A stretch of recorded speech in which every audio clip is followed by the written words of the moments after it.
อ่าโจพี่น้องเอ้ยเนาะบัดนี้ก็ตัดผ้ามาพี่น้องเนาะสานิทก็บ่ได้ไปทางใดพี่น้องเอ้ยเนาะ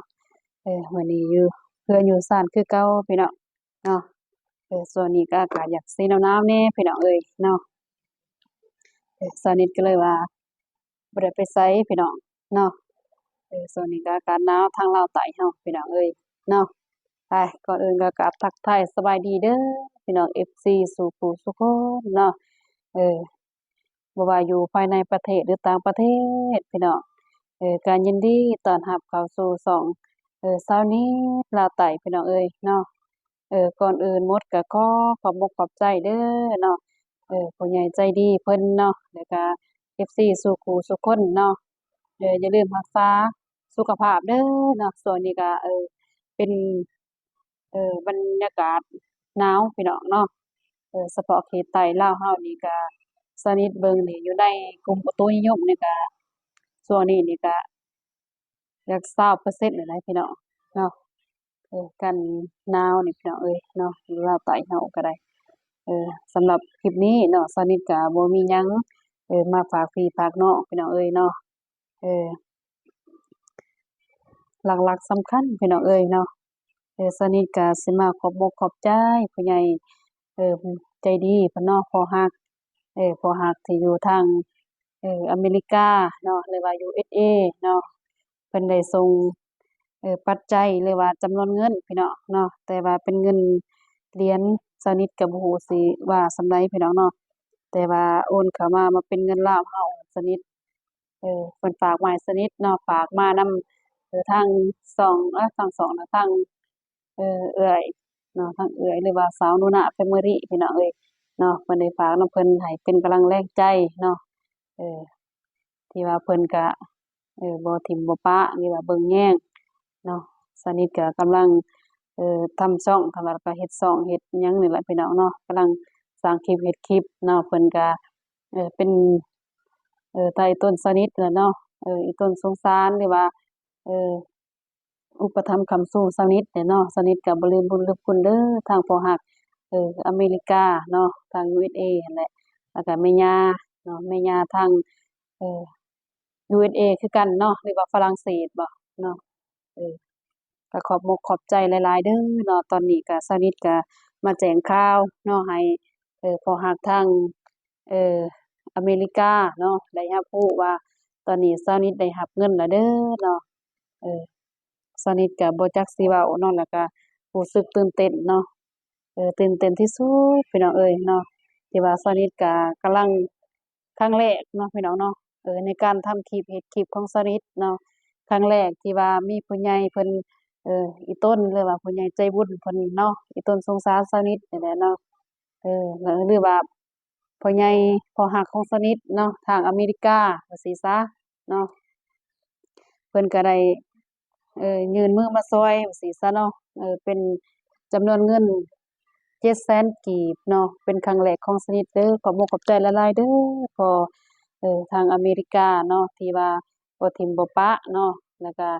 เอ่อที่ติดตามการทำคลิปของสนิทเนาะสนิทก็รู้สึกตื่นเต้นเนาะบ่ฮู้ว่าจักสิว่าจั่งใดดีเนาะก็ขอให้พ่ออายุหมันขอยืนเด้อพ่อเด้อเนาะเป็นร่มโพร่มไทรให้ลูกเนาะเป็นที่พึ่งพาของลูกตลอดไปเด้อพ่อเด้อเนาะแล้วก็ย่าเนาะและ พิเศษกับทางยาอีกเนาะทางยาทางพ่อนี่แหละขอให้อยู่ดีมีแรงเบิดสุขุสุขคนเด้อเนาะอยู่ภายต่างประเทศหรือว่าเอ่อต่างประเทศหรือว่าภายในประเทศเนาะสนิทก็ตื่นเต้นเนาะจักสิว่าขอบพระคุณเพิ่นจั่งใดเนาะสนิทก็บ่ฮู้ว่าสิเว้าจั่งใดพี่น้องเอ้ยตื่นเต้นอีหลีเนาะตื่นเต้นที่สุดเนาะเป็นเงินครั้งแรกเนาะครั้งแรกที่ว่าสนิทเอ่อ ได้ทำคลิปหรือว่าได้ไลฟ์สดเนาะในการร้องรำทำเพลงเนาะเฮ็ดจั่งใดเพราะว่าสนิทก็มักในด้านนี้เนาะเออสนิทมักในการร้องรำทำเพลงเนาะ FC สุขุสุคนเนาะจักสิว่าจั่งใดแหละสนิทก็รู้สึกดีใจหลายเนาะหรือว่าสำหรับทางอื่นเนาะหรือว่าบุคคลอื่นเนาะที่ว่าเขาว่าส่ำนี้นี่เป็นจำนวนน้อยเนาะแต่ว่าสำหรับสนิทแหละเนาะเงินในจำนวน700,000นี่ก็ภาคภูมิใจที่สุดหลายที่สุดแหละเนาะ เพราะว่าเพิ่นก็ได้อุปถัมภ์ค้ำสู้ให้สนิทพี่น้องเอ้ยเนาะเออให้ซื้ออยู่ซื้อกินเพิ่นว่าเนาะสนิทก็ดีใจหลายเนาะสนิทก็บางมื้อก็บ่มีแนวกินก็กินแจ่วเด้อพี่น้องเนาะตำแจ่วตำอิหยังนี่แหละแจ่วปลาแดกลวกผักทางใต้เฮาพี่น้องเอ้ยเนาะแกงหน่อไม้อิหยังนี่แหละเนาะช่วงนี้ก็ได้เออที่ว่าพ่อเพิ่นยื่นมือมาซอยสนิทก็ บ่ฮู้สิเว้าจั่งใดเนาะมีแต่ว่ากล่าวคำขอบมกขอบใจหลายๆเด้อเนาะทางพ่ออยู่อเมริกาเนาะแล้วก็แม่ย่าเนาะที่ว่าติดตามหรือว่าผลักดันเนาะสาวนิดลาวใต้ให้ได้ยืนอยู่จุดนี้เนาะสาวนิดก็รู้สึกดีใจและขอบมกขอบใจหลายๆเนาะเออ สำหรับเงินพอเพิ่นฝากมาให้นี้เนาะสนิทก็สิไปนำใช้ในการซื้อกินพี่น้องเนาะซื้อแนวกินแนวอยากนี่แหละเนาะอาหารที่ว่าแซ่บๆนี่แหละที่สนิทมักเนาะเพิ่นส่งให้เป็นกำลังแรงใจเนาะพี่น้องเอ้ยเนาะแล้วก็ขอบอกขอบใจเด้อFC สู่คู่สู่คนเนาะที่ว่าติดตามเนาะช่องยูทูบสนิทเนาะทุกกำลังใจเนาะบ่ว่าอยู่ภายในหรือต่างประเทศเนาะก็ยินดีเด้อพี่น้องเด้อเนาะที่ว่าเอ่อติดตามสนิทตลอดมาเนาะเพราะว่าสนิทก็ก็ทำช่องเฮ็ดช่องพี่น้องเอ้ยกำลังสิเข้าเดือนแล้วเนาะกำลังสิเข้าเดือนพี่น้องเอ้ยเนาะเบิดเดือนนี้ก็ได้แล้วเนาะพี่น้องเนาะพอดีเต็มเดือนเนาะสนิทก็หาเฮ็ดช่องใหม่ๆแต่ละคลิปแต่ละแต่ละการไลฟ์แต่ละเทื่อเนาะถ้าว่าผิดพลาดประการใดเนาะก็ตาม บ่ว่าสิเป็นคำเว้าคำว่าเนาะสนิทก็เว้าว่าก็บ่ค่อยเก่งปานใดเนาะจั่งใดก็ฝากให้ FC สู่ผู้สู่คนเนาะเป็นแรงบันดาลจิตใจแล้วก็เป็นเอ่อให้กำลังใจนี่ล่ะเนาะพิเศษก็ขอบใจเด้อสำหรับ FC ทางบ่าวเตรียมทองเนาะแล้วก็ FC ทางบ่าวอนง Channel เนาะที่ว่าเป็นกำลังแรงใจให้สนิทแล้วก็พิเศษก็ขอบคุณทางเอ่อ พี่รัฐเนาะเออพี่รัฐที่ทิมขนมให้สนิทนี่แหละเนาะขอบใจหลายๆเด้อเนาะแล้วก็พิเศษแม่นขอบใจทางพ่อฮักเนาะพ่อฮักทาง USA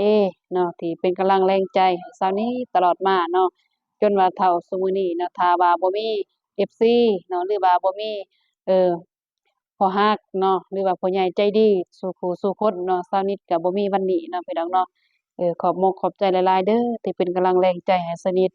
ในการสร้างคลิปทำคลิปพี่น้องเอ้ยเนาะจั่งใดก็สนิทก็บ่ลืมบุญลืมคุณพี่ๆ FC สู่ผู้สู่คนเนาะFC ทุกคู่ทุกคนเนาะทุกท่านเนาะแล้วก็ขอบใจพิเศษเนาะ FC เอ่อภายในประเทศหรือต่างประเทศเนาะที่ว่าให้กำลังแรงใจเช้านี้ตลอดมาเนาะ